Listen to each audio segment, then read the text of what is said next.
I had the opportunity to speak with the woman who helped launch the unique Back to Mass campaign in LA. Sarah Yaklic, the Chief Digital Officer for the Archdiocese of Los Angeles, shared her love and enthusiasm for this mission. Take a look. Sarah, it's so great to have you here to talk about this new initiative that you just launched. And it has a specific purpose. A lot of us are thinking about the post-COVID world still, which is annoying for some, but the reality is it did affect us. It changed our lives. What called you? Rather, how did God call you into this response, into this moment?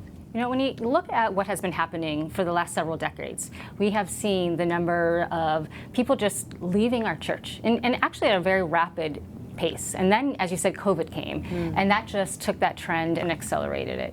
And I just sat with my digital team and said, you know, we're called right now to evangelize the digital highways, not to evangelize the digital space, but to bring people to an encounter with Jesus. And the most beautiful way to do that is through the celebration of Mass. And I know people in my own life who are away from the church, and just looking at empty church pews and saying, we need to do something now, and we need to take as much creativity and gift that to the Lord so he could work with us and try and reverse that trend.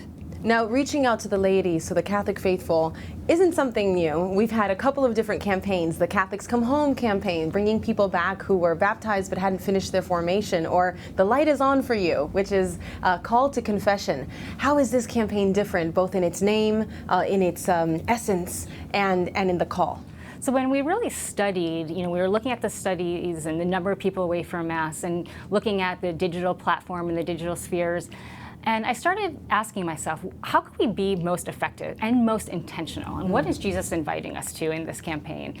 And I realized it's not time for us, especially in the Church of Los Angeles, to go again for people who are away, right? We're not going to create an ad campaign for those who are away. What we're going to do is empower our faith community to help us invite others back, right? People in this day and age trust individuals more than they trust institutions. So what better way to help inspire our faithful to say, it's up to you. Like, you have a call and a responsibility to help us fill those church pews. And so we're really, instead of targeting our main audience, people who are away, we're saying, let's teach you how to invite.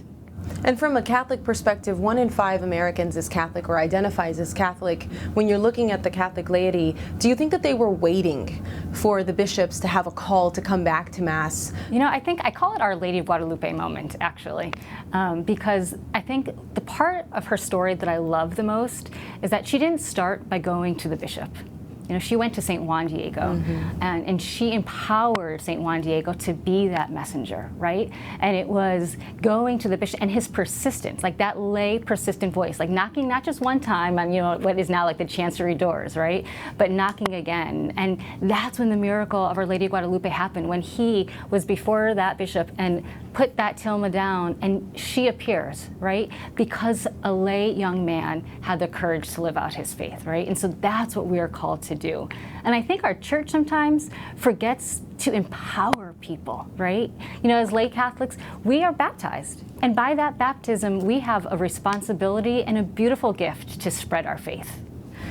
Let's get into the nitty-gritty of your campaign, because it's so fantastic how you designed this. You're calling people back into church, but you're also, it's not that you're saying no to the live stream. You know that live stream can be something that is there if there's a big enough ministry that brings the Eucharist to people who are watching and who are participating in the Mass in that way. Tell us a little more about that. Yeah, my Papa George, every Sunday, he dresses up for Mass. He puts his Sunday church clothes on, and he sits in his chair in the living room, and he watches, but he actively participates. Like, he's the prime example as somebody who's really worshiping as best as he can, being homebound. But then we could gift him by bringing communion home to him, right? That's when live stream works. However, we've seen the trend where people, put it on pause and go heat up their coffee, or decide, I don't want to listen to the homily, or I've listened to the homily, that's enough for today, right? That is not, we are an incarnational church, and live streams are never going to give us that deep miracle that happens on that altar.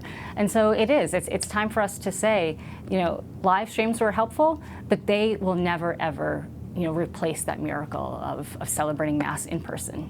I read a number of reports or studies where people say, I'm afraid to invite because I don't know all the church teaching, or I'm afraid to invite because I don't know what to say. And when I look back, when we were breaking open all the elements of the campaign, we went to the source. We went to Jesus himself. And what did he say in scriptures? Come and see. Right?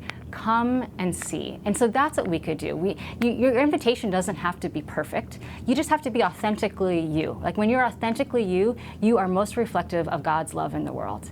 And you just make that invitation to people. And yes, like if they've been away from the church, there's the sacrament of confession, or there are answers, there are priests, there are resources to help you, find that information you're looking for. Sarah, you did other really beautiful things during COVID. You had a live rosary with the Archbishop. You had all kinds of outreach.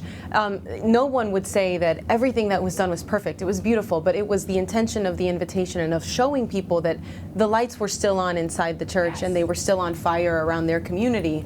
What have you seen works the best in that outreach? It is an intentional invitation, but is there something else? Is it just a retweet or just a I do this too? Yeah, and that's it. We each have a call. Everybody who's on Facebook, everyone who's on Instagram, I think sometimes we're afraid to live out our faith in those platforms, and we're called to sanctify them. Like that's our role as Catholics, right? There are Twitter wars. It's ugly online, right? And so we have to say, no, we're Catholics, so I'm going to live my faith in a radical way online, and that means not being afraid to speak the truth, not being afraid to say, hey, I'm going to check in at my parish here on Sunday. We check into a restaurant, so we take the great picture of our food and we're so happy to post that. But what about posting the beautiful art in your church? Or maybe a line from the homily that really touched you, right? If every single person did that, we'd sanctify it and then make faith more real for people, and then maybe even help people say, I'm hungry for that, or that makes sense to me. And maybe then is that moment that someone else would reconsider. Absolutely.